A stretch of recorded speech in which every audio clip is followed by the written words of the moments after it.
नमस्कार. मी अनुराधा. सायकॉलॉजी संडेजमध्ये सगळ्यांचं मनापासून स्वागत. फ्रेंड्स, काही वाक्य ना तुम्ही बरेचदा ऐकली असतील. जेव्हा एखादा नवरा म्हणतो की या बायकोच्या मनात काय आहे ना, थांग पत्ता देखील लागत नाही. आणि बायको म्हणते, हा नवरा कसा आहे मला अजूनपर्यंत कळलेलं नाही. बहुतेकांच्या दोनच तक्रारी असतात. एक म्हणजे ही दुसरी व्यक्ती कशी आहे ते मला कळत नाही आणि मला दुसरं कोणी समजून घेत नाही. समोरच्याला जर आपल्याला समजून घ्यायचं असेल आणि आपल्याला इतरांनी समजून घ्यावं असं वाटत असेल, तर सगळ्यात पहिले आपल्याला स्वतःला नीट ओळखावं लागेल, स्वतःला समजून घ्यावं लागेल.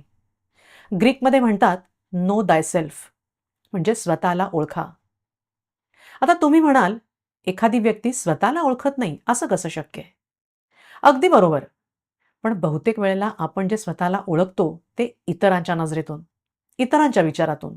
उदाहरणार्थ, जेव्हा आपण स्वतःसाठी काही कपडे खरेदी करायला जातो, तेव्हा ते कपडे, ते रंग आपल्याला आवडतात म्हणून आपण घेतो? का ते कपडे, ते रंग त्यामध्ये आपण त्यामध्ये आपण इतरांना छान दिसतो म्हणून, ते आपल्याला सूट करतात म्हणून आपण घेतो? किंवा कोणी आपल्याला म्हणतं, "तुझा आवाज छान आहे, तू गाणं शिक." आणि मग आपल्याला नृत्य किंवा वाद्य शिकायचं असेल, तरीही आपण गाणं शिकतो. म्हणजे आपण स्वतःला इतरांच्याच नजरेतनं बघत असतो. पण त्या नादामध्ये आपल्याला काय आवडतं, आपल्याला काय आवडत नाही, आपण नेमके कोण आहोत, कसे आहोत, याचं भानही आपल्याला राहत नाही. आणि त्यामुळे आपण काय करू शकतो, आपल्या काय क्षमता आहे, आपल्या काय मर्यादा आहेत, याबद्दलचा इग्नोरन्स इतका खोलवर दडून जातो, की रोजच्या आयुष्यात तो आपल्याला पुसटही जाणवत नाही. अर्थात स्वतःला ओळखायचं म्हणजे काही असे आपल्या आवडी किंवा स्वतःचे असे गुणविशेष सांगायचे नाहीत. तर स्वतःला ओळखायचं म्हणजे सेल्फ, ज्याला स्व म्हणता येईल, त्याची जाणीव करून घ्यायची. म्हणजे आपण एक व्यक्ती म्हणून कसे आहोत ह्याचा शोध घ्यायचा. आपल्या क्षमतांचा, आपल्या मर्यादांचा शोध घ्यायचा आणि आपल्यामधल्या दुर्गुणांना आरसा दाखवायचा. आपल्या सकारात्मक, नकारात्मक बाजू चांगल्या ओळखायच्या. अर्थातच हे काम सोपं नाही. कारण स्वतःचा असा शोध घेताना प्रामाणिकपणा लागेल आणि मन मोठं करावं लागेल. कारण एकदा ही स्वतःला ओळखण्याची आपण प्रोसेस सुरू केली, तर बरेचदा स्वतःविषयी आपल्याला न आवडणारी माहिती देखील मिळेल.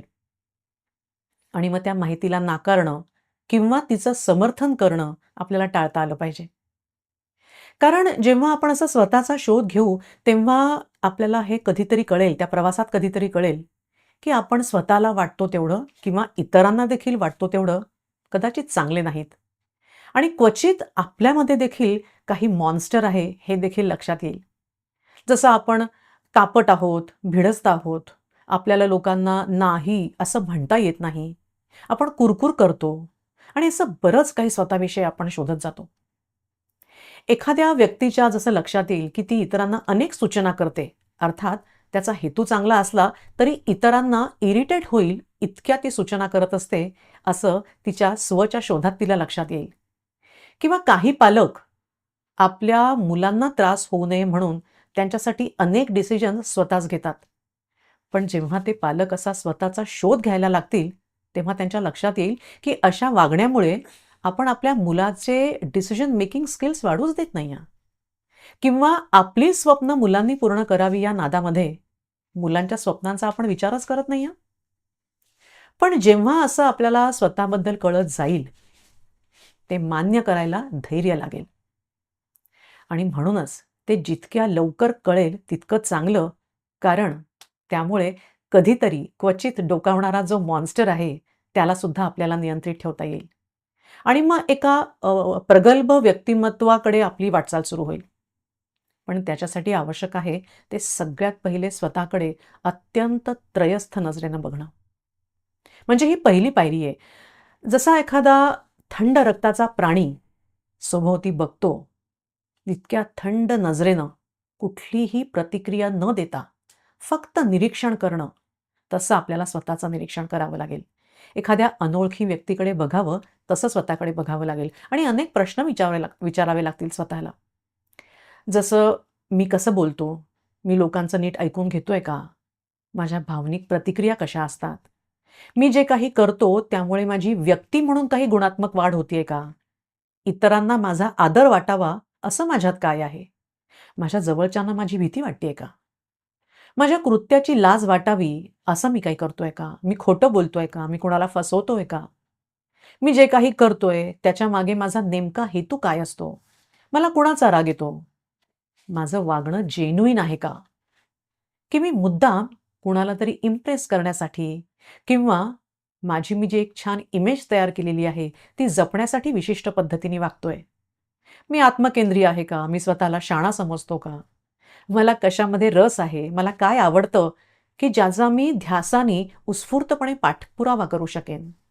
मला कुठल्या गोष्टी मी टाळत असतो आणि का टाळतो? एखादं छान काम केल्यावरती मी माझी पाठ थोपटतो का? काही चुका जर केल्या, तर मी त्यावर पांघरूण घालतो, त्याचं समर्थन करतो का माझी स्वतःची खरडपट्टी काढतो? माझ्यात कोणत्या क्षमता आहे असं मला वाटतं? माझ्या व्यक्तिमत्त्वाची काळी बाजू काय आहे? मी आक्रमक आहे का? मी लोकांच्या बोलण्याला लगेच बळी पडतो का? मला कुणाची भीती वाटते? असं बरंच काही स्वतःविषयी आपल्याला जाणीवपूर्वक माहिती करून घेता येतं. म्हणजे करून घेतलं तर आपल्या व्यक्तिमत्त्वाचा विकास व्हायला सुरुवात होते. पण अर्थातच हे सगळे प्रश्न अत्यंत कॉम्प्लिकेटेड आहे आणि त्यांची उत्तरं प्रामाणिकपणे शोधणं आणि फक्त शोधणंच नव्हे, तर ती मान्य करणं देखील खूप गरजेचं आहे. कारण त्यामुळे स्वतःबद्दल हे असं काही जे आपल्याला कळत जाईल, त्याने कदाचित आपल्याला स्वतःचा राग येईल, कदाचित गिल्टसुद्धा येईल.